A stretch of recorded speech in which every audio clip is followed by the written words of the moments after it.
bienvenue à cette conférence. Donc, nous accueillons aujourd'hui Pascal Pérez, qui a une grande expérience dans l'entreprise et notamment dans le milieu industriel, mais qui a toujours eu une double activité, en tout cas depuis longtemps, puisqu'elle elle était également thérapeute, avec une grande appétence pour les sujets de santé et bien-être, et ce qui fait que depuis 2 ans, elle consacre la totalité de son activité à ces questions de bien-être, en étant actuellement coach en santé.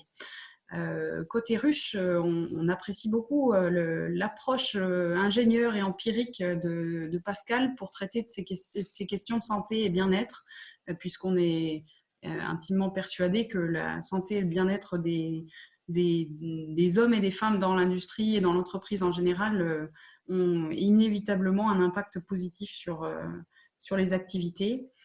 Ce qu'on aime chez Pascal, c'est aussi sa façon de décrypter, de conscientiser et de vulgariser ces éléments de santé et de bien-être qui permettent à chacun d'entre nous de mieux comprendre, de s'approprier ces éléments et de devenir acteur de son changement pour se renforcer. Hein. On est bien dans se renforcer et être mieux au quotidien. Voilà. Pascal, elle tord le cou aux préjugés, vous le verrez dans le contenu de sa conférence.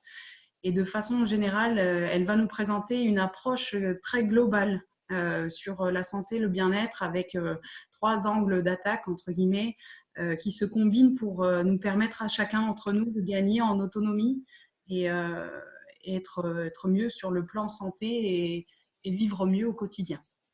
Voilà, je laisse la main à Pascal pour la suite, le contenu de son propos.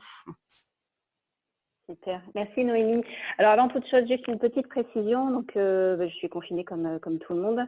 La maison est grande, mais il risque d'y avoir un peu de passage peut-être. Donc, je m'en excuse d'avance. En même temps, ça mènera un peu de vie. Et comme c'est mon sujet de prédilection, le vivant, donc voilà, ça peut être un peu dérangeant, mais ça peut être voilà, fun. Et vu les circonstances, ça va être compliqué de faire différemment. Merci Noémie pour cette introduction. Donc effectivement, j'ai fait une grande partie de ma carrière en entreprise, avec la particularité sur ces 10 dernières années, avoir une double activité en tant que somatothérapeute. Et donc aujourd'hui, je me consacre entièrement au message que je vais vous présenter aujourd'hui, qui parle de santé globale, qui parle de notre capacité à nous régénérer et à comment mobiliser nos ressources intérieures. Voilà. Donc le but étant effectivement de gagner en autonomie sur notre santé. Voilà. Donc tout d'abord, la première chose que vous avez dû constater, c'est que nous sommes bombardés d'informations qui touchent à notre santé. Donc les sources sont diverses, les sujets sont divers, les interprétations tout aussi diverses. Donc on entend un peu tout et son contraire. Et ces informations qu'on nous donne par rapport à la santé sont relativement compliquées à décrypter, de par la façon dont elles sont traitées, la façon dont on nous les sert. Elles sont denses, elles sont complexes, elles sont la plupart du temps alarmantes et elles sont hyper anxiogènes. Voilà. Donc, dans tout ça, il est difficile en fait de savoir ce qui est bon pour nous, de démêler le vrai et du faux et en tout cas de se forger une opinion, enfin un avis assez clair sur toutes ces thématiques. Et donc, en fait, ce qui anime un peu ma démarche, mais bon, vous le comprendrez rapidement, c'est de constater que malgré toutes ces informations qui sont aujourd'hui à notre disposition, puisque aujourd'hui on nous dit quand même beaucoup de choses, malgré donc ces informations et malgré les progrès technologiques, scientifiques et autres, notre état de santé continue de se dégrader, alors que nous sommes faits pour fonctionner de manière optimale. Donc voilà, ça va être tout le propos que je vais développer tout au long de cette présentation. Donc, alors là, je vais vous demander d'oublier un peu tout ce que vous avez appris, d'avoir l'esprit assez ouvert pour pouvoir appréhender les choses en fait de manière un peu différente, puisque comme nous n'avons pas le contrôle sur les éléments extérieurs, je vous propose d'agir là où nous pouvons. Voilà, donc on va faire d'abord un petit état des lieux de où nous en sommes nous, pour comprendre un peu ce qui nous arrive.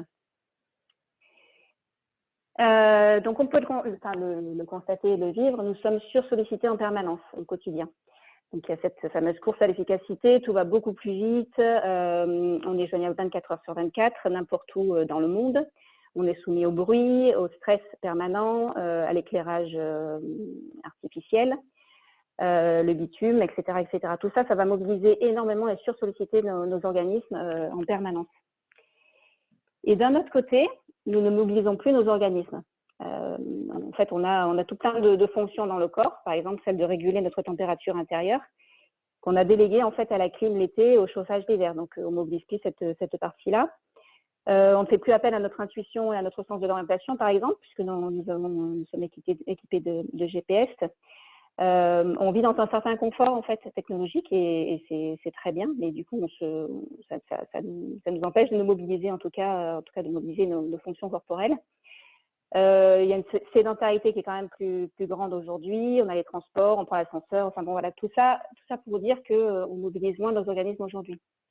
Alors, ce qui se passe avec ça, c'est que toute fonction sursollicitée s'épuise et toute fonction sous-utilisée s'atrophie, comme un muscle qu'on ne mobiliserait pas en fait. Hein. Donc, il ne va pas se développer, mais il va au final s'atrophier.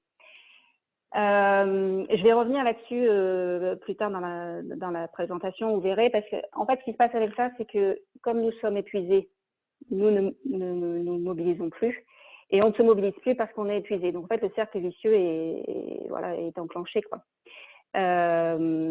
En traduction physiologique, ça vient juste nous dire que nous ne savons plus nous adapter à notre environnement extérieur. Et d'un autre côté, ça vient nous parler de ce qui est épuisé en nous. En fait, ce sont nos ressources qui sont épuisées.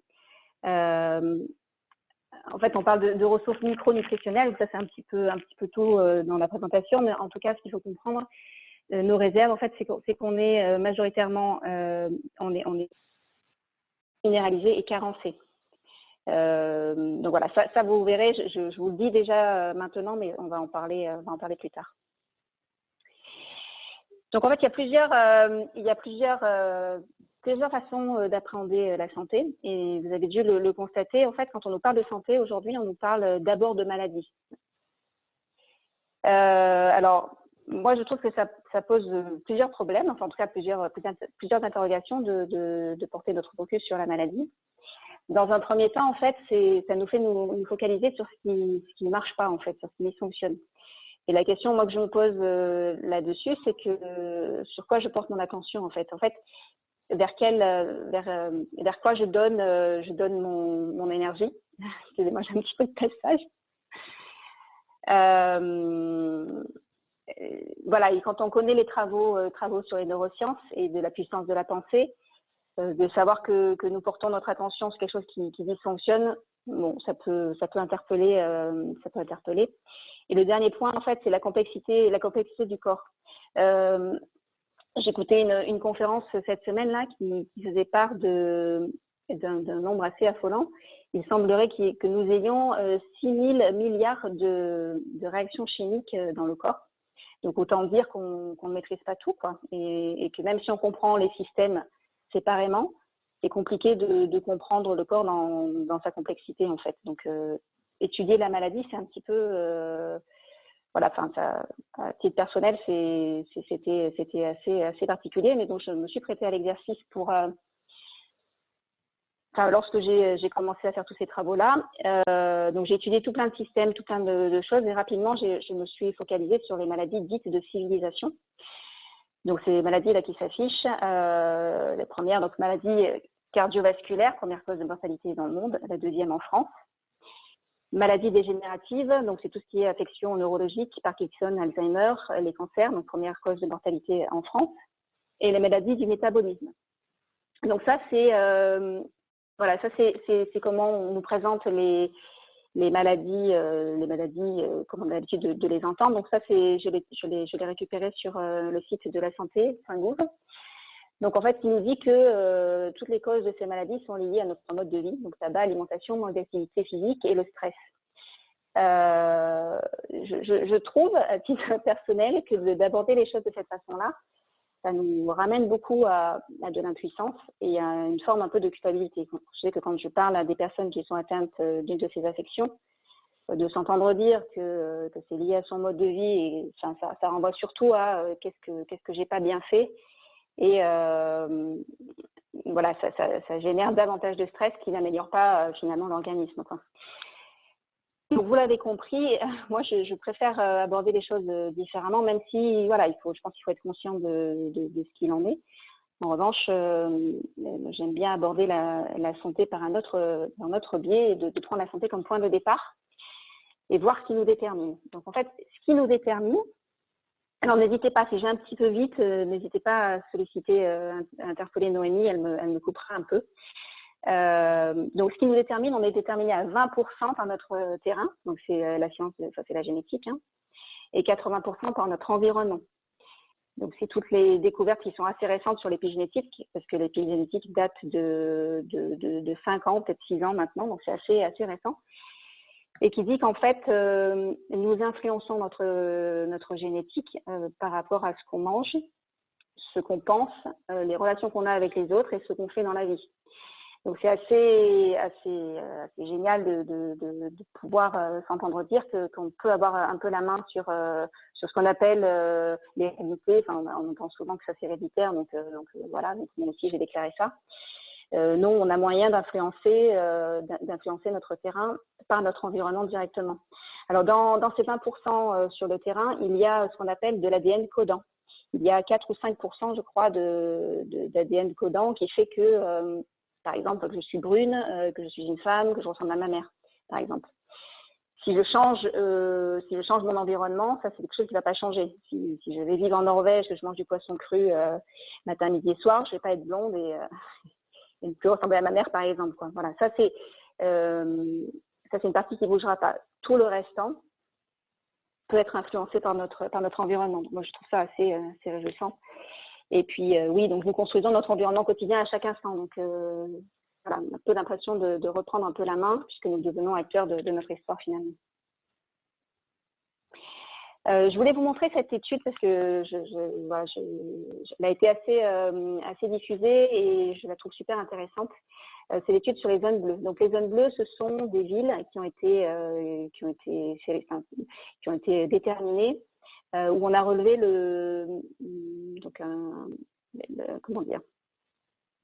où on a trouvé le plus grand nombre de personnes âgées en bonne santé. Voilà, une longévité assez exceptionnelle dans ces régions-là.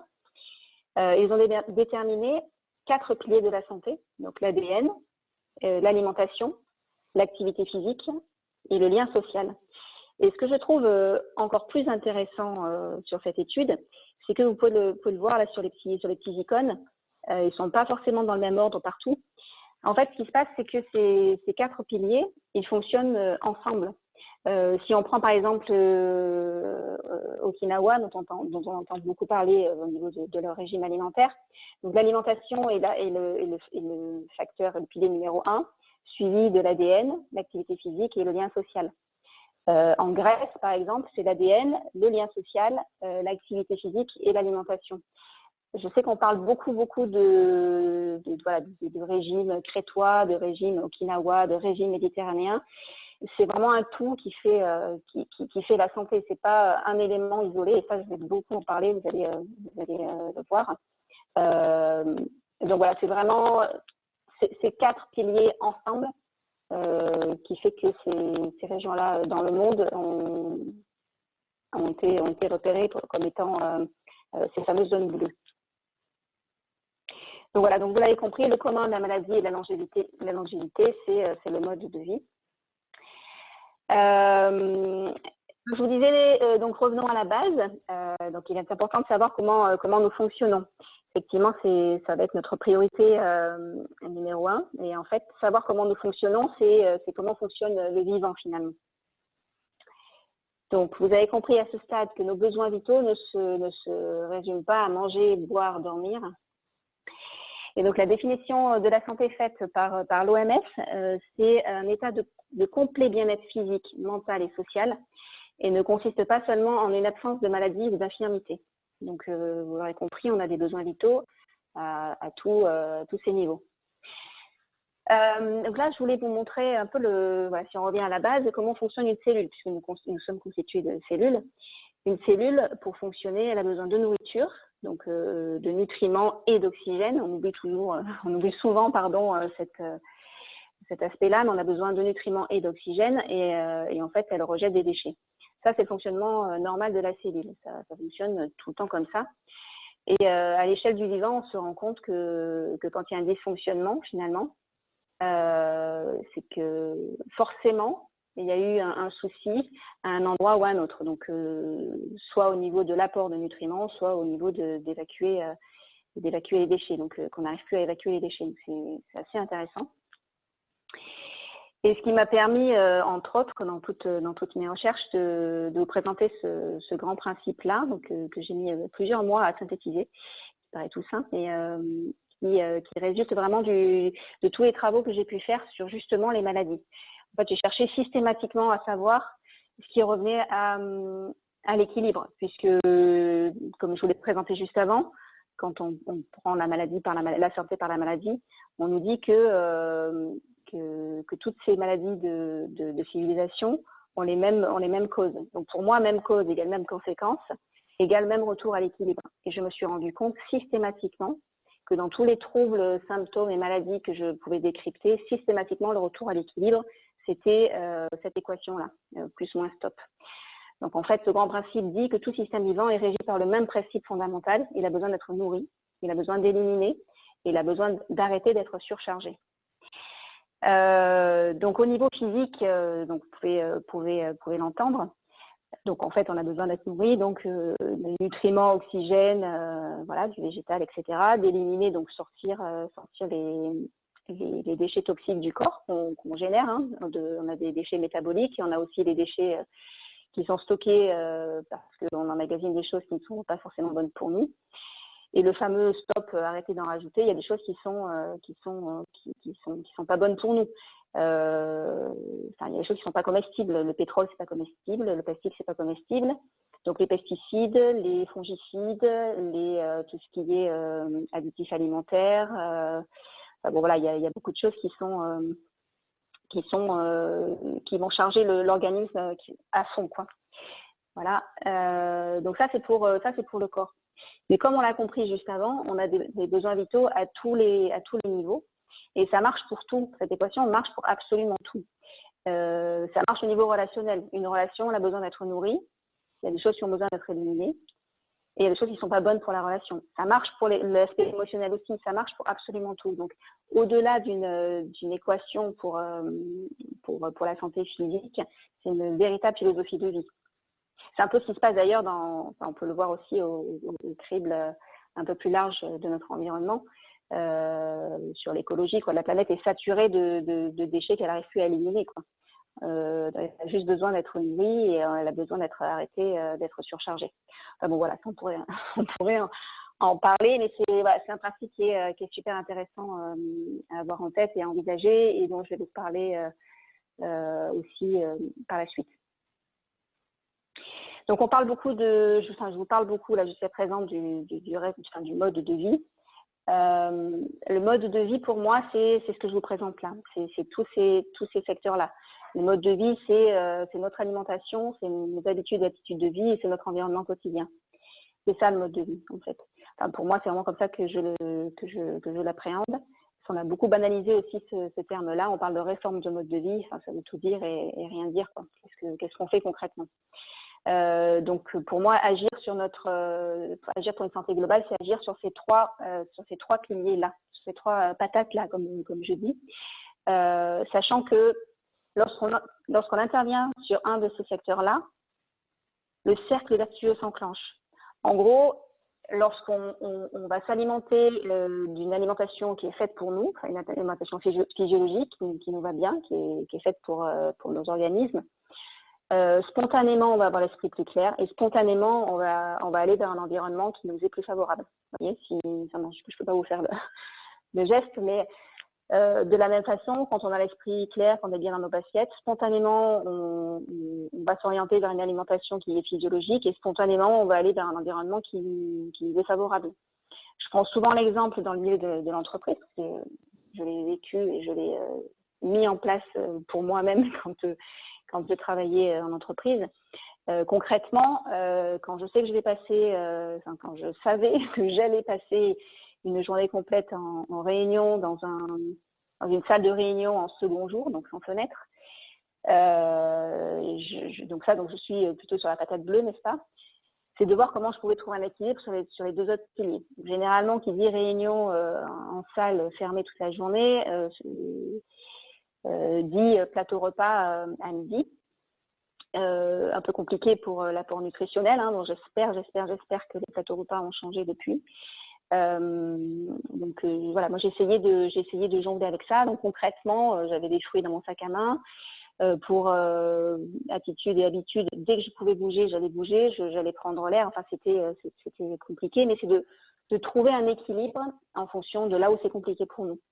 Le soir en rentrant, je marchais sur les quais de Saône et je prenais plutôt les endroits où il y avait des arbres. Enfin bon, c'est de voir comment on peut équilibrer quand on sait qu'il y a un espace qui va être compliqué, comment on peut s'équilibrer sur le restant. Donc, c'est de prendre des grandes inspires, des grandes respirations quand c'est possible. C'est de voir vraiment comment on peut jongler quand un de ces trois domaines fait défaut. Donc, je ne sais pas si c'est super clair, si c'est juste voilà, toutes les bonnes précisions où j'insiste un peu là-dessus, mais je vais aussi y revenir.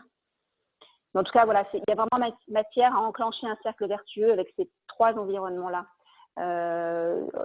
C'est pas le tout de viser 100% notre énergie sur l'alimentation ou à 100% sur les habitudes et les attitudes de vie, quoi. C'est pas parce que vous allez faire 20 heures de méditation dans votre journée que oui, enfin, votre état de santé va forcément s'améliorer, mais il faut pas oublier les deux autres aspects. Pour l'instant, Pascal, pas de réaction, simplement une demande de Mersenne sur la possibilité d'accéder à tes sources d'études et notamment celles sur lesquelles tu t'appuies sur les enjeux d'exposome. Pardon. Oh. L'enjeu de les enjeux d'exposome que tu nous as abordé tout à l'heure sur la carte générale. Ah oui, je le ferai suivre, il n'y a pas de problème. Super, merci. Je ne t'ai pas très bien entendu, mais j'ai compris que sur les zones bleues, c'est ça? Voilà, sur l'ensemble de tes sources, pour compléter ton propos, si tu pourras nous mettre un peu des liens pour qu'on puisse aller. Oui, d'accord. Bon, vous trouverez beaucoup de choses. Hein. Si vous tapez zone bleue sur Internet, vous trouverez pas mal de choses. C'est assez ouvert comme étude. Hein. Moi, j'ai fait des recherches surtout sur Internet et il y avait eu tout plein de reportages qui avaient été faits sur ce sujet-là. Super. Mais je vous ferai suivre les liens. Je trouverai des liens si besoin. Impeccable, merci. Continue ton propos, pas d'autres remarques. Voilà. Parfait. Donc, vous l'avez compris qu'un mode de vie adapté passe donc par une alimentation adaptée, des attitudes et habitudes de vie adaptées à la vie, donc propices à la vie, et un environnement pareil, adapté. Donc, maintenant que je vous ai présenté tout ça, il est important donc que je vous présente désormais les lois du vivant. Donc, ce sont des lois qui nous régissent. Et la première dont je voulais vous parler, c'est la loi de l'homéostasie, qui dit que tout système vivant, laissé à lui-même en l'absence de perturbations extérieures, revient spontanément à l'état d'équilibre à travers une série de processus régulateurs. Donc, le corps, en fait, est fait pour… la seule mission du corps, c'est de nous maintenir en vie. Il va chercher absolument tout le temps à trouver l'équilibre. Vous m'avez demandé la dernière fois de vous donner des exemples sur la loi de l'homéostasie. En fait, la loi de l'homéostasie, elle est à l'œuvre en permanence dans le corps. En permanence, à travers une série de processus régulateurs. Les processus régulateurs, ce sont souvent les manifestations, en fait, symptomatiques, souvent.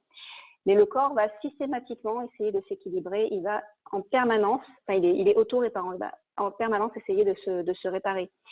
Je pourrais vous citer par exemple l'inflammation l'inflammation typiquement c'est que le corps va amener tout un tas d'éléments pour venir nettoyer la zone dans laquelle se situent des déchets. En gros, il va y avoir de l'inflammation pour diluer la zone où il y a des toxiques. Hein, la zone de l'homéostasie, elle est à l'heure absolument tout le temps. Et elle cherche à nous réparer en permanence. Le corps, en tout cas, fait cet effort-là de nous régénérer, de nous réparer en permanence. Ensuite, il y a la loi de l'hormèse, qui dit que tout système vivant soumis à un stress ne dépassant pas sa capacité adaptative, suivi d'une phase de repos, s'améliore. Donc, ce qui est important là-dessus, c'est vraiment suivi d'une phase de repos.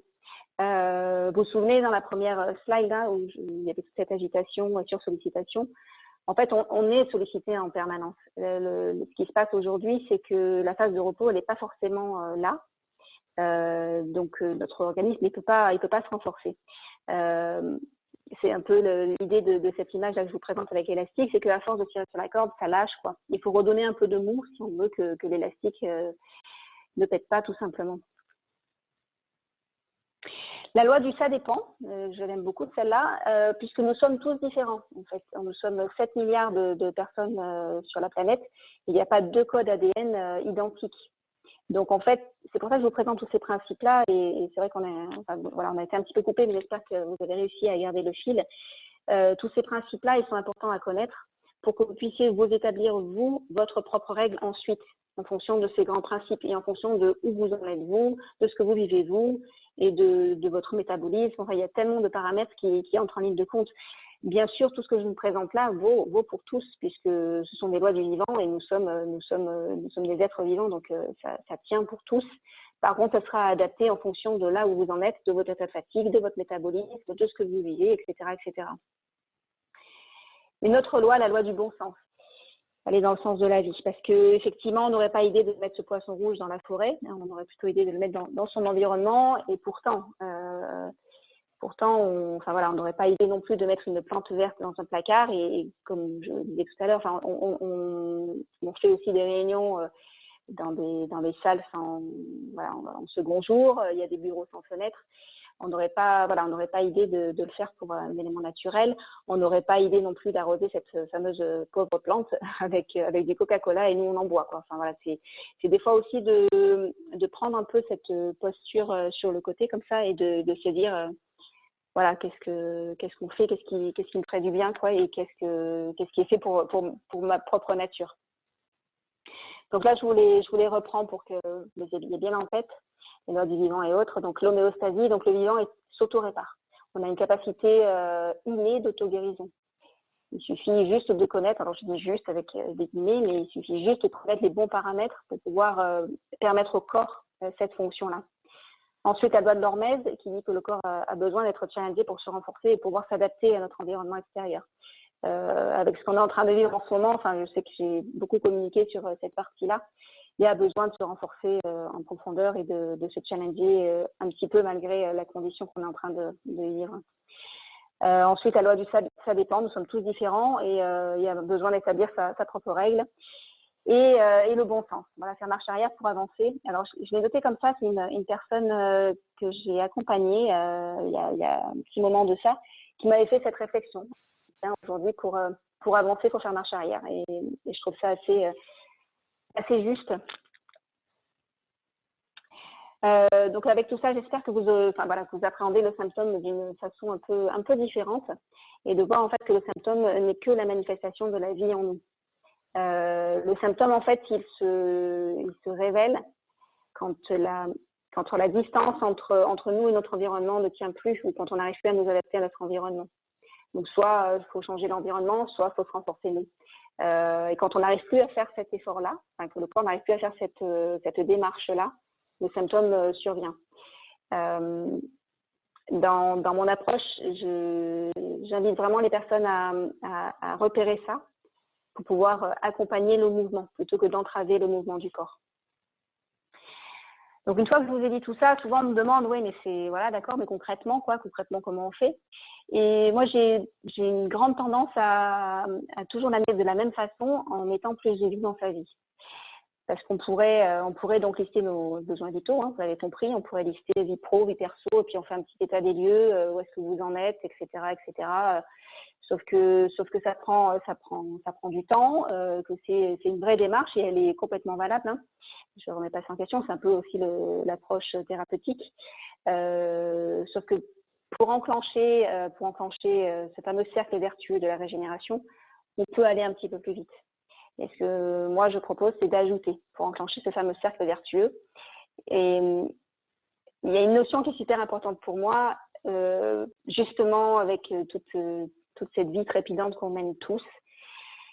Ajouter, c'est pas supprimer. On n'enlève pas en fait. Moi, ce que je conseille toujours, c'est d'ajouter, c'est de pas enlever.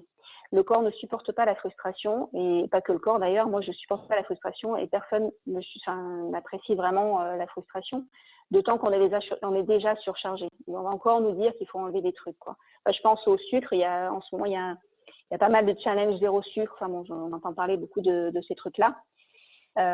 Donc oui, pourquoi pas, mais ça demande un effort considérable aux personnes et aux organismes. Moi, ce que j'aime bien, c'est ajouter, parce que, comme je le dis souvent, on n'enlève pas une habitude, on en ajoute une autre. On n'enlève pas le froid, on ajoute de la chaleur. Ça marche pour l'émotion aussi, on ne supprime pas la peur, on amène de l'apaisement. Donc ça marche pour tout, et ça marche aussi pour l'alimentation, parce que je sais que c'est pas le seul pilier, mais en tout cas, c'est celui que j'ai choisi pour enclencher ce fameux cercle vertueux, parce que c'est le plus facile à mettre en place. Je ne dis pas que c'est le plus simple, en tout cas, c'est le plus facile parce que nous mangeons 3 fois par jour, 2 fois par jour pour ceux qui sautent le petit déjeuner. Au minimum, en tout cas, on mange 2 à 3 fois par jour. Donc, 2 à 3 fois par jour, on peut faire quelque chose, quoi. Parce que si je vous dis d'aller méditer 3 heures par jour, ou même, enfin, je ne sais pas combien de temps vous passez pour déjeuner, mais si je vous dis, allez, on va passer 3 fois une demi-heure pour faire du yoga ou pour faire des exercices de respiration, on va pas forcément trouver l'espace pour le faire, alors que manger, on va passer à table à un moment ou à un autre. Donc, je préconise toujours de commencer par l'alimentation, et je vous ai mis entre parenthèses, attention, gestion du stress. Il faut savoir que notre acidifiant principal, c'est le stress. C'est ce qui va nous générer le plus d'acidité dans le corps, et non l'alimentation. J'avais une des personnes avec qui j'ai été formée, qui nous disait, des propos un peu cash, et j'aime bien. Il nous disait, on met 25 ans à fabriquer une maladie dégénérative en mangeant des mauvaises pizzas, et on peut perdre nos cheveux, nos dents en une seule nuit d'un grand coup de stress et un gros choc. Et donc voilà, c'est à ne pas négliger le stress, et vraiment à prendre en compte. En tout cas, je trouve que pour enclencher ce fameux cercle vertueux de la régénération, passer par l'alimentation, ça marche bien. Voilà, et ça ne vous empêche pas de gérer le stress à côté, ou de simplement faire des petits exercices de respiration, de prendre un petit peu de temps pour vous par moment, même si c'est que 5 minutes, le temps où vous allez aux toilettes, de vous dire, OK, à chaque fois que je vais en direction dans le couloir pour me diriger vers les toilettes, je prends ce temps-là pour moi pour respirer, par exemple. Donc, quand je parle d'alimentation, donc qu'est-ce qu'on mange? Des fruits et des légumes, c'est notre alimentation. En tout cas, c'est physiologique, hein, c'est ce qui nous va le mieux. Il ne faut pas oublier que notre corps est constitué majoritairement d'eau, et que ce qui va nourrir nos cellules, c'est son équivalent, en fait. Et les fruits et les légumes sont chargés d'eau. Donc, du bio, du local, du saison et du non transformé. Alors, le bio, le local et de saison, c'est pas juste parce que c'est une mode, le bio non plus d'ailleurs. Le bio, parce que nous sommes à 80% microbiens et bactériens, et les pesticides vont nuire directement à notre biologie. Donc, c'est quand même dommage de réformer votre alimentation par toute cette vitalité dans l'assiette, et ça peut être assez contre-productif de passer par d'ingurgiter des pesticides et des fongicides, par exemple. Le local, donc toujours pour la même raison, en fait, on cherche à garder un maximum la nutrition dans nos aliments. Quand vous consommez des fruits et des légumes, un aliment qui a été récolté à 200 mètres de chez vous, c'est pas la même chose que ce que vous aurez trouvé comme nutrition dans les carottes qui viennent du Pérou, par exemple. Parce qu'il y aura le transport, donc ils vont se fatiguer dans le transport, vous allez perdre des nutriments là-dedans.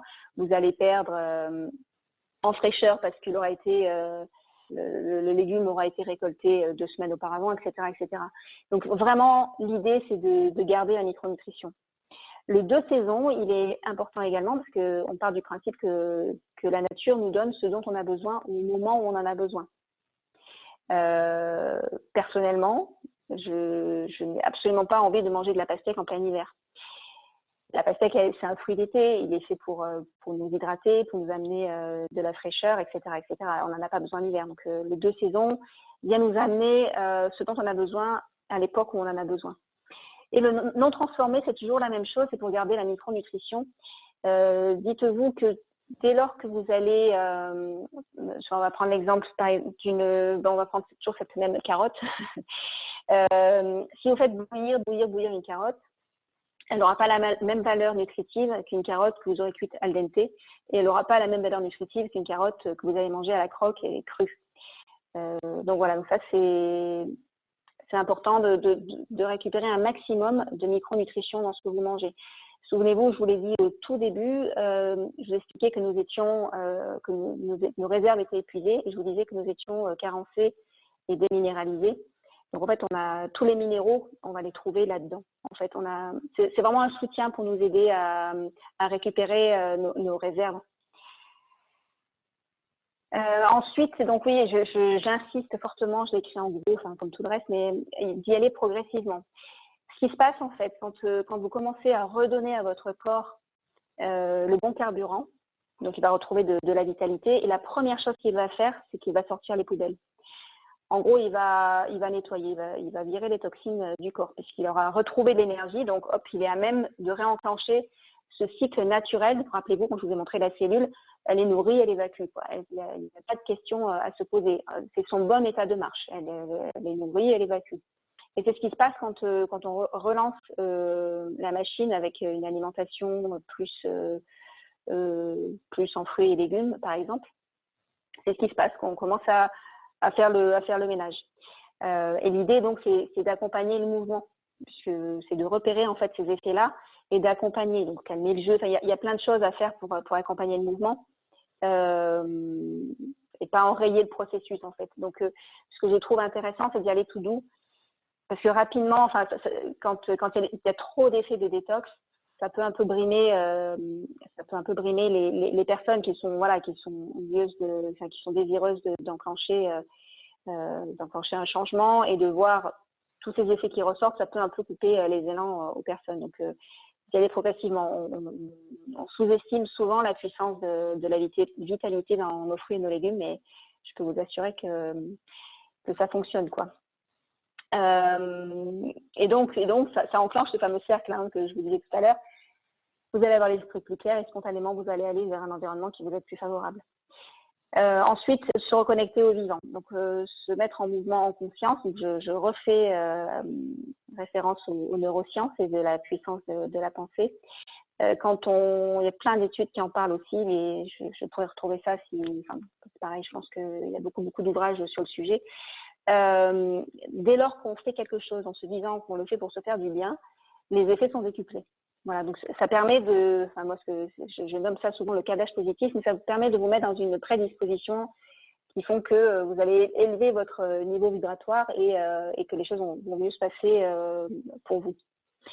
Se remettre dans un contexte naturel, c'est ne pas oublier en fait que l'on vient de ce monde-là du vivant, et que, par exemple, quand le soleil décline, ça voudrait dire que nous aussi, il faudrait qu'on décline aussi, qu'on se mette un peu dans cette phase-là, un peu tout doux pour aller se préparer à la nuit. Et c'est vrai que l'éclairage artificiel, les écrans, les lumières, ça va venir exciter un peu tout notre système nerveux, et ça nous coupe en fait de notre contexte naturel, et ça nous désaxe complètement. Donc petit à petit, de retourner un peu plus à la nature, petit à petit se caler un peu sur les rythmes biologiques du vivant, etc., etc. Donc je vous le remets parce que j'insiste vraiment sur ajouter progressivement de la vie, parce que souvent il y a un grand élan à y aller, donc on y va, et on ne sait pas trop quoi faire un peu de tous ces petits symptômes qui peuvent apparaître, et voilà, alors que si on y va un peu plus doux, ça passe, ça passe, et ça devient beaucoup plus réjouissant et joyeux. Ça, c'est la deuxième chose qui a enclenché en fait quand vous entamez cette réforme de mode de vie, c'est de muscler sa capacité adaptative. Je sais qu'à titre personnel, c'est à ce moment-là pour moi que ça a fait une différence sur ma santé, sur mon ressenti, sur comment je me suis sentie corporellement, mentalement, etc., etc. C'est vraiment à ce moment-là où il s'est passé quelque chose pour moi, quoi. Alors ça peut se faire ensemble. Vous pouvez commencer à réformer un petit peu votre alimentation, à faire un peu quelques exercices pour gérer le stress. Les muscles, sa capacité adaptative, ça vient quand vous avez récupéré un petit peu d'énergie quand même. Donc, le challenge du corps, c'est le principe de la loi de l'hormèse. Donc, je vous la relis. Tout système vivant soumis à un stress ne dépassant pas sa capacité adaptative, suivi d'une phase de repos, s'améliore. Donc, comment est-ce qu'on challenge nos organismes? En s'exposant aux éléments, par exemple. Moi, ce qui m'a fait beaucoup de bien et que je recommande, c'est l'exposition au froid. L'exposition aux éléments, donc c'est au froid, au chaud, au vent, au soleil, c'est tout. Hein. Mais une des choses qui est accessible, c'est l'exposition au froid. Donc, oui, alors le froid, c'est froid. On peut y aller progressivement. On peut commencer par les pieds uniquement. Vous finissez votre douche par un petit jet d'eau sur les pieds. Le lendemain, vous continuez sur les mollets, les genoux, etc. Ou juste, voilà, si vous sentez l'élan de le faire tout de suite, c'est d'avoir le dernier jet d'eau froid sur le corps. Ça procure vraiment quelque chose et ça relance vraiment la machine. Vous verrez que il se passe quelque chose. Je vous laisse expérimenter et comme je vous dis tout le temps, ne me croyez pas sur parole, expérimenter. Ça, c'est une belle approche qui moi, m'a fait beaucoup de bien. Ensuite, il y a les exercices courts et intenses. Donc, donc en fait, ça serait par exemple de faire votre footing et de terminer sur les derniers 20 mètres. Vous faites un énorme sprint où vous poussez la machine à bloc, quoi. En fait, ça va venir pareil, ça va venir challenger le corps. Vous trouverez aussi beaucoup sur les réseaux, sur Internet, il y a tout un courant qui s'appelle le HIIT, H-I-I-T, donc il faut que je me rappelle bien de l'abréviation, c'est High Intensity Interval Training. Ce sont des exercices courts qui sont sur 7 minutes, c'est un enchaînement d'exercices sur 7 minutes où vous poussez le corps, voilà. Mais ça reste, c'est à la limite, hein, je le redis, à la limite de la capacité adaptative, donc à la limite de l'inconfort. Si vous sentez que c'est trop pour vous, vous arrêtez juste avant. Pareil pour l'exposition aux éléments, je l'ai pas dit, mais une personne épuisée, vous lui faites prendre un bain froid, enfin, à part la crise cardiaque, il n'est pas rien lui arriver d'autre. Hein. Donc, c'est d'y aller progressivement en fonction de, toujours la fameuse loi du ça dépend, en fonction de votre état de santé et votre métabolisme. Si vous sentez que vous êtes à plat, il faut y aller tout doux. Par contre, ce qui va venir challenger le corps et vous renforcer, c'est d'y aller quand même. Une personne épuisée, qui est vraiment, qui a plus d'yeux et qui bouge à peine, c'est de l'exposer un petit peu au soleil quand même.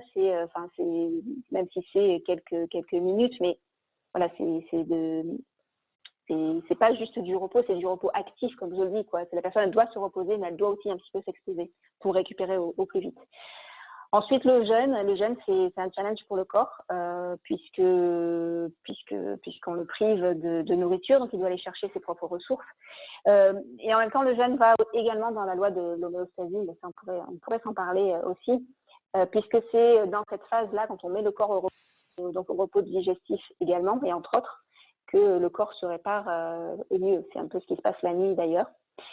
Et puis ensuite, je vous parle, j'expose quelques petits exemples. Je vous dis pour les personnes qui portent des lunettes, par exemple, le fait de porter des lunettes ne renforce pas vos yeux, en fait, dans le sens où vos yeux vont s'adapter à votre correction. Donc en fait, ils ne vont jamais essayer de dépasser la limite dans laquelle ils sont. Donc souvent, ce que je préconise, et ça marche bien, c'est d'enlever vos lunettes par moment, d'essayer de lire quand même un petit peu, c'est de challenger vos yeux. De prendre votre feuille et d'essayer de la lire quand même un petit peu sans vos lunettes. Et c'est ça qui va renforcer vos yeux. Mais pareil, allez-y jusqu'à l'inconfort, n'attendez pas la migraine ophtalmique.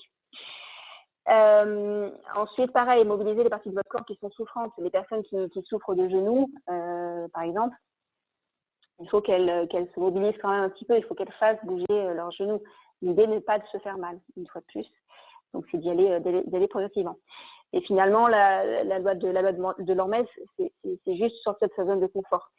Parce que ça marche avec tout. Cette fameuse loi de l'hormèse et de la zone de confort, ça marche aussi avec les relations, ça marche avec des interactions avec les personnes.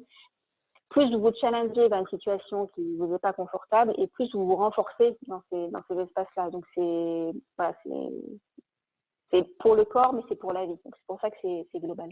Pascal, oui. Une petite question sur le type de jeûne à favoriser, des jeûnes intermittents, du jeûne hydrique sur plusieurs jours. Qu'est-ce que tu préconises? Alors, vous avez pensé que je sois en mon joker, mais pas du tout. C'est la fameuse loi du ça dépend. Le jeûne, tous les jeûnes sont bénéfiques. Ça va dépendre de votre état de fatigue. Quelqu'un qui est très, très fatigué, alors ça n'engage que moi, hein, mais quelqu'un qui est très, très fatigué, ça peut être un énorme challenge pour son organisme. Moi, ce que j'aime beaucoup et que je propose beaucoup, c'est le jeûne intermittent.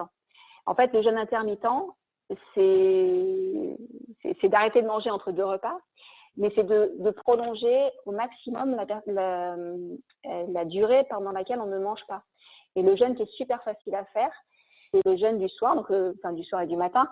Donc vous dînez, je sais pas moi, vous arrêtez de manger à 21h le soir et vous ne reprenez le prochain repas que à 13-14 heures, donc en sautant votre petit déjeuner. Et là, donc vous avez une plage de 16-18 heures de jeûne. Et c'est là où le corps, en fait, c'est des petits jeûnes répétés qui vont faire que vous vous renforcez. Et je trouve intéressant de commencer par là. Avant de se lancer, il y a beaucoup, ça aussi c'est très très en vogue, les fameux stages de jeûne et randonnée, là où vous partez pendant une semaine. Oui, c'est favorable, mais il faut s'être un petit peu entraîné, me semble-t-il, quoi. Sinon, ça fait un peu, enfin, ça peut être un peu violent pour les organismes. Et l'idée, c'est pas de se faire mal. Enfin, en tout cas, dans mon approche, je trouve que c'est bien d'y aller progressivement, donc j'insiste encore, et de se faire du bien en chemin, quoi. Donc le jeûne intermittent, je le trouve vraiment très chouette.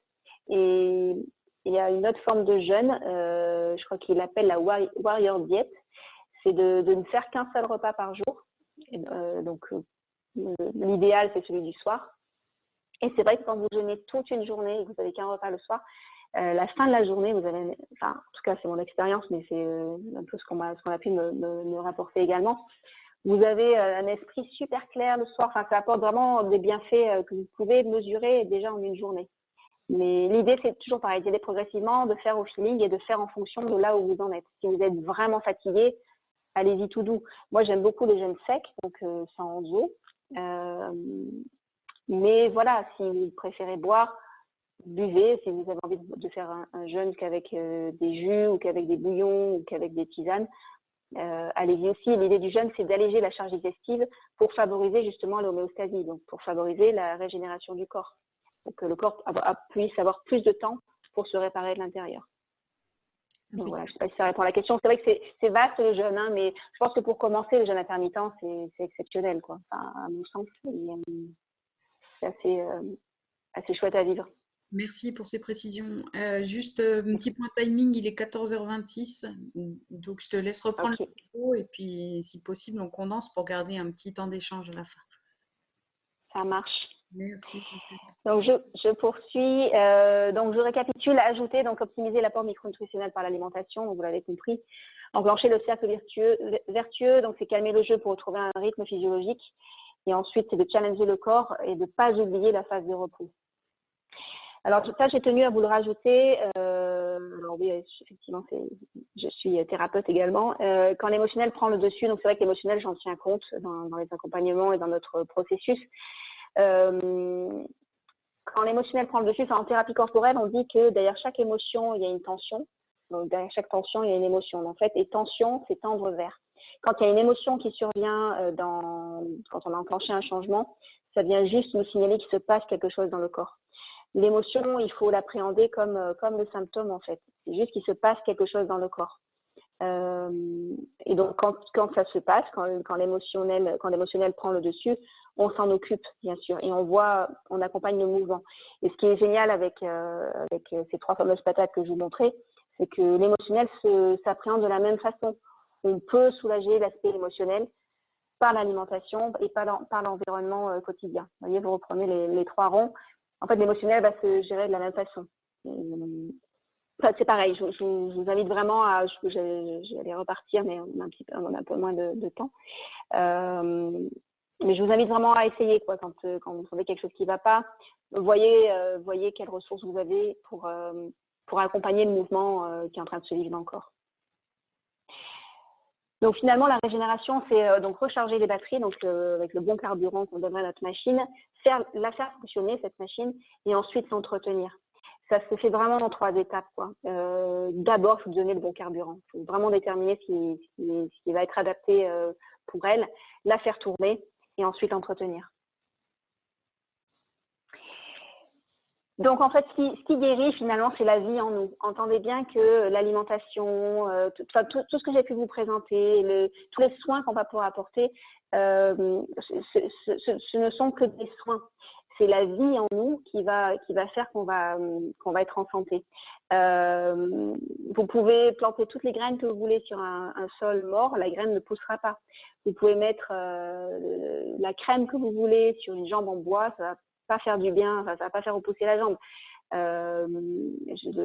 Toujours le même formateur nous disait donne toutes les vitamines que tu veux à un macabé, il ne retrouvera pas la vie.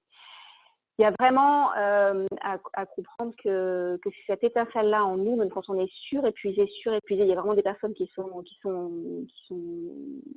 à plat, voilà, vraiment à plat et au bout.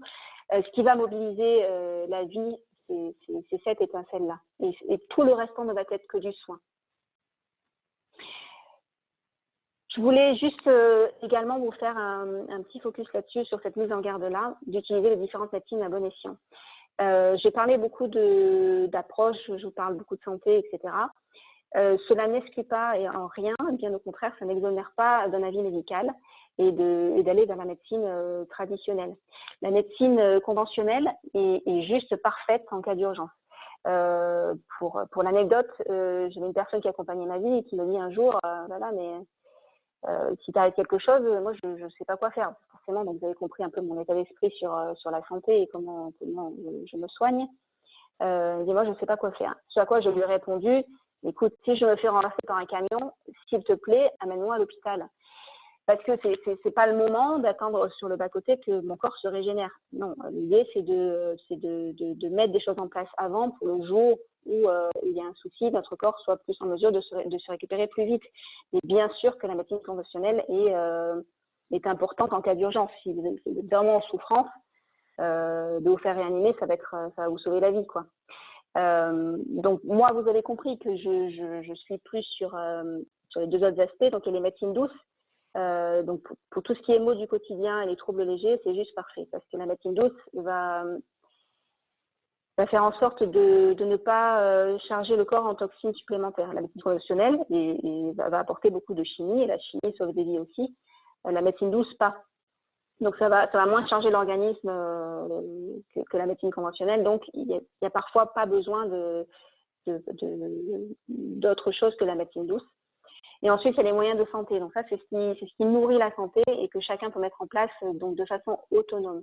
Donc vous avez compris, moi je me base sur les moyens de santé et sur les médecines douces quand le symptôme qui reste gérable advient. Voilà, donc ça me tenait à cœur de vous le préciser. Une question, alors voilà, il est temps de... Oui. Une question de Anne qui demande qu'est-ce que tu entends précisément par médecine douce?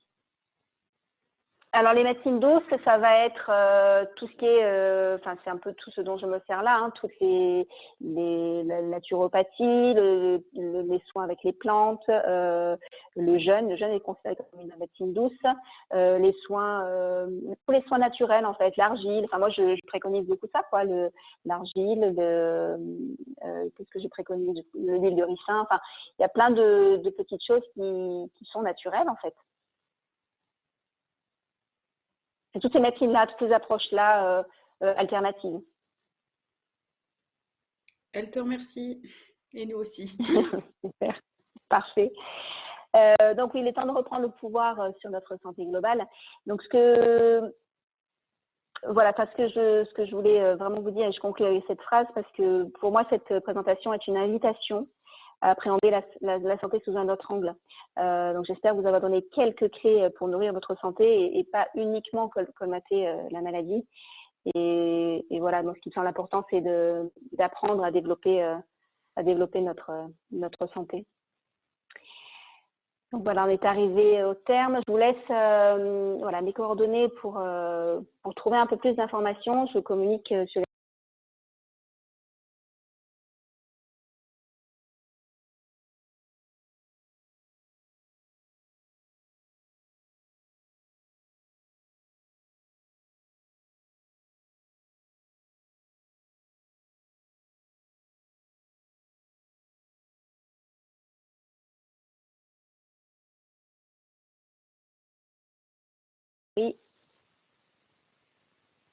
Est-ce que vous m'entendez? Excuse-moi Pascal, je crois que on t'a perdu dans la manipulation où je tentais de redonner Ouais, à chacun à son micro. Donc, effectivement. voilà, donc à partir de maintenant, tout le monde peut réagir, interagir en réactivant son micro en bas à gauche. N'hésitez Super. pas pour interpeller Pascal.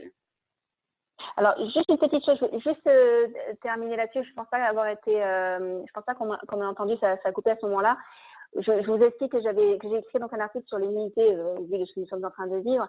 Juste vous dire que pour moi, il me tient à cœur cet article pour une raison, c'est que donc là je parle de l'immunité, mais nous sommes des individus, donc on ne nous divise pas. Et tout ce qui va renforcer une partie va être bénéfique oui, à la globalité. Donc tous les, en fait, j'ai fait cet article-là et tous les jours, pendant 12 jours, j'ai présenté je fais des propositions concrètes pour renforcer votre immunité. Dites-vous que ce que vous faites pour votre immunité, vous le faites pour votre globalité. Voilà. Je vais juste terminer là-dessus. Donc c'est tout bon. Si vous voulez me poser des questions, c'est avec grand plaisir.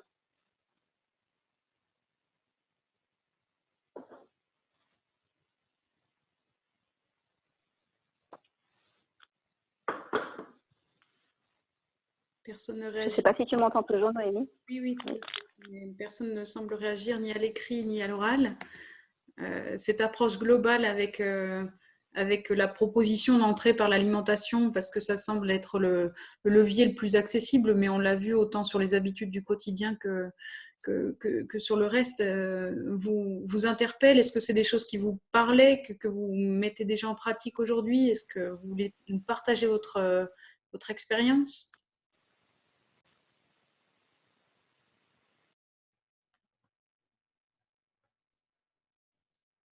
Le petit micro en bas à gauche, hein, pour ceux qui veulent réactiver leur Voilà. solution. Après, j'ai conscience que ça fait beaucoup d'informations d'un coup. C'est vrai qu'il faut digérer toute cette masse d'informations supplémentaires. Et alors, écoute, Pascal, je te partage les commentaires qui sont finalement, par exemple, de Frédéric, qui te remercie de ces éléments très instructifs et de la richesse de l'information. Voilà, que Valérie qui nous dit que c'était très clair et inspirant pour compléter quelques approches déjà pratiquées de son côté. Dorota qui demande si tu pourrais donner quelques outils pour apaiser la colère. Elle a connaissance de la méditation, mais aussi sur le levier alimentation. Est-ce que tu as des clés pour Pour la lever, colère. hein, pour lever la colère? Oui, donc la colère, c'est en médecine chinoise, ils en parlent bien aussi. La colère, ouais, plusieurs clés, l'exprimer, ça paraît dingue, mais il y a des exercices pour exprimer sa colère. Alors, enfin, pas l'exprimer sur une personne, je suis bien d'accord, mais de la faire sortir en tout cas. Et la colère vient dire, au niveau du corps, vient dire qu'il y a un niveau d'acidité élevé dans le corps. En fait, ça bouillonne, quoi. Donc, ça fait chaud dedans. Alors, ça paraît tout bête, mais tout ce qui est tisane diurétique vont faire un bien fou parce que ça va drainer l'acidité dans le corps. Et l'acidité se draine par les reins. Donc, ça peut être une chose qui peut faire du bien. La colère, c'est vrai que c'est une émotion qui est particulière parce que c'est celle qui est le moins acceptée socialement, quoi. Enfin, vous voyez quelqu'un pleurer, vous êtes plutôt dans la compassion. Enfin, potentiellement, on peut être dans la compassion. La colère, elle n'est pas très, voilà, elle est pas très bien accueillie. Il y a pas mal de choses qui peuvent être faites, ouais, l'exprimer, vous vivez dans une pièce. Je pourrais vous faire passer, il y a un docteur que j'aime bien, super particulier, qui s'appelle Tal Chaleur, je ne sais pas si vous connaissez, Christian Tal Chaleur, qui parle de la colère et comment les faire sortir. Donc c'est hyper ludique, c'est assez drôle d'ailleurs quand on le voit faire. C'est un monsieur qui doit avoir 80 ans. Et voilà, lui, il donne des outils pour exprimer la colère et que ça ne s'engramme pas dans le corps. Parce que le problème, c'est ça, c'est quand ça s'engramme, ça crée encore plus d'activité, que ça crée encore plus de toxines et voilà, on aggrave un peu le système, quoi. Ok, merci. J'ai partagé du coup Ouais, voilà. le nom de cette ressource-là. Il y a plusieurs personnes qui reviennent sur la question du jeûne en partageant le fait qu'ils pratiquent le jeûne intermittent depuis un mois et Oui, qui voient des bénéfices, en tout cas un changement flagrant. Euh, voilà. Et puis une question de Monsieur Vautier, a priori, qui demande si le jeûne est bénéfique pour tous les types d'organismes ou tout type de constitution. Est-ce qu'il y a des choses sur lesquelles il faut qu'on s'alerte selon les conditions de chacun? Le jeûne, en fait, comment dire, est un mécanisme qu'on a tous. Enfin, quand on observe la nature, un animal, par exemple, qui est malade ou souffrant, il jeûne et il se repose. C'est vraiment une fonction, enfin, c'est vraiment un mécanisme inné qu'on a. On l'a perdu parce qu'on passe notre temps à manger, en fait, dans notre société. Enfin, on peut pas partir, enfin sortir, bon, enfin pas en ce moment bien sûr, mais sans avoir un truc à manger à chaque coin de rue. On s'est habitué à consommer en permanence, mais le jeûne, ça existe depuis la nuit des temps, en fait. Et c'est vraiment quelque chose qui existe dans le monde naturel, quoi. Enfin, les animaux jeûnent. Les animaux, quand ils ne se sentent pas bien, ils jeûnent. D'ailleurs, c'est une très bonne piste. Voilà, si vous ne vous sentez pas bien, si vous êtes un petit peu malade, enfin, le jeûne, ça fait un bien fou. Vous jeûnez toute une journée, enfin, les symptômes se voient réduits, quoi. Donc, pour moi, c'est un peu une voie royale. Pareil, hein, ça nous confronte parce qu'effectivement, enfin, moi personnellement, c'est pareil. Hein, j'adore manger, donc quand je dois sauter un repas, voilà. Sauf que comme je mets de la conscience là-dessus, je sais que ça va faire un bien fou, et donc voilà, le repas, ben, il passe très très bien. Donc, Les s'écouter jeunes, c'est vraiment vraiment un chouette truc à expérimenter en tout cas. Enfin, pareil, expérimenter, ne croyez pas. Écouter beaucoup, avec beaucoup de bon sens, et c'est un peu ce qui ressort là des derniers commentaires sur le fait ta présentation nous apporte énormément de rappels sur des petites choses qu'on fait spontanément ou qu'on a oublié de faire spontanément. Donc, beaucoup de remerciements.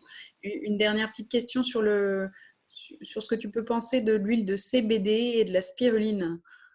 C'est très précis cette fois. Ouais, super précis. L'huile de CBD, je ne l'ai pas expérimentée personnellement. Donc du coup, je la préconise pas parce que je l'expérimente pas, et que je vais vraiment au plus simple. Je me rends compte que j'ai quelques outils et qui marchent tellement bien que, en fait, tout ce qui est compliqué, moi je fuis un peu tout ce qui est compliqué. Je vais au plus simple tout le temps.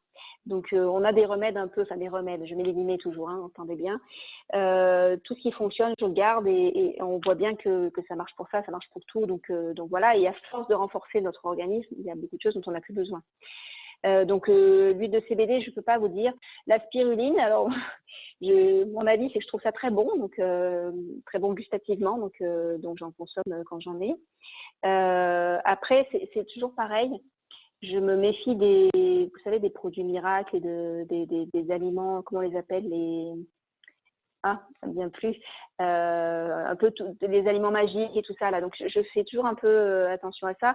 C'est pareil, la spiruline, voilà, les superfoods. Merci, merci. La spiruline, si votre système digestif est complètement abîmé, enfin si votre instinct est complètement poreux, vous n'êtes plus en capacité d'assimiler ce que vous mangez, la spiruline, vous n'allez pas l'intégrer, quoi. Vous n'allez pas l'assimiler non plus. Donc c'est comme tout, ça, il faut, enfin, j'ai souvent tendance à dire qu'on ne remplit pas un seau d'eau percé, quoi. Il faut d'abord que la structure soit un peu colmatée. Donc la spiruline, oui, c'est super bon. Il y a des super belles propriétés, mais tout basé sur les compléments alimentaires. Voilà, voilà, je suis un peu, je trouve ça chouette, et en même temps, voilà, de pas tomber dans cet automatisme. Enfin, en tout cas, je fais en sorte de pas tomber sur cet automatisme-là, et de puiser un maximum de choses dans ce qu'on a à disposition facilement, en fait, dans les fruits, les légumes, et voilà, les algues. Donc effectivement, c'en est une, mais voilà, Le potager. super. A priori, ça répondait, ouais. Ah, la macrobiotique, les cures. Ouais, et les cures, c'est pareil. Les cures, c'est pareil. Les cures, c'est un stress pour l'organisme. Donc les cures, je trouve ça bien quand on est en mesure de les accuser, en fait. À titre personnel, j'ai essayé de faire la fameuse cure du foie dans une époque voilà, j'étais trop fatiguée. ça peut être désastreux en fait. Donc les cures, c'est pas mal. Sur de magnésium, ça dépend lequel, c'est toujours pareil. Magnésium plutôt biodisponible, plutôt naturel. Je pense au Nigari, des choses comme ça, mais c'est pareil. Il faut l'ajuster avec notre état général, notre état global. Et pour la macrobiotique, donc j'espère que ça a répondu à la question de Anne. Et pour la macrobiotique, donc c'est pareil. Il y a beaucoup de courants nutritionnels qui sont en vogue en ce moment. Et en fait, je les crains un peu parce que toutes ces approches, en fait, moi, la seule chose qui est importante finalement et tous les régimes vont marcher. Le régime sans sucre, le régime sans gras, le régime, ils ont tous une efficacité plus ou moins à long terme. La chose sur laquelle il faut miser, c'est les micronutriments. Donc les vitamines, les oligo-éléments et les minéraux. C'est la base, en fait, c'est la base. C'est pas tant les macronutriments, les lipides, les glucides et les protéines. C'est vraiment la richesse nutritionnelle de ces aliments-là qui fait la différence. Et donc la macrobiotique, je la connais pas en détail, hein, mais moi je cherche systématiquement la micronutrition, donc toujours qu'il y ait beaucoup de vitalité, beaucoup de vie dans ce que je mange, et du coup c'est ce que je préconise.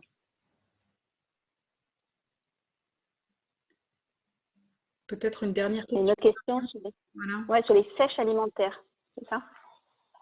Les sèches alimentaires, donc c'est-à-dire, c'est pour les gens qui font du fitness, c'est ça, enfin, de la musculation, j'imagine, du training. Oui, et alors est-ce que Marion peut m'en dire un tout petit peu plus sur quelle… Donc c'est quoi? Je crois qu'on coupe les protéines, c'est ça? Marion, n'hésitez pas à rouvrir votre micro. Ouais, n'hésitez pas pour que je puisse interagir plus facilement.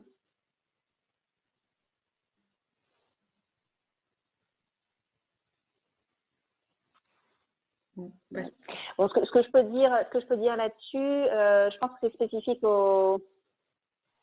dans le cadre du sport et du renforcement musculaire. Alors, je suis pas une spécialiste là-dessus. Pour moi, c'est comme tout, il faut mesurer dans la durée. Je pense que c'est comme tout. Faut pas pousser le corps trop longtemps et trop loin. En tout cas, ce serait ma réponse. Et au moment de la reprise, en tout cas, vraiment de miser à nouveau sur les fruits et les légumes, de reprendre, de nourrir fondamentalement la cellule ensuite, quoi. Mais bon, je suis pas super experte sur ce type de sport. Bon, eh bien, merci en tout cas, Pascal, pour l'ensemble de ces éléments. N'hésite pas à me retransférer des liens qui te sembleraient pertinents pour que chacun puisse compléter les éléments que tu nous as apportés aujourd'hui. Lorsqu'on enverra à tous les inscrits le lien pour la vidéo en replay, et qui de toute façon sont accessibles comme le reste de nos visioconf sur notre chaîne YouTube.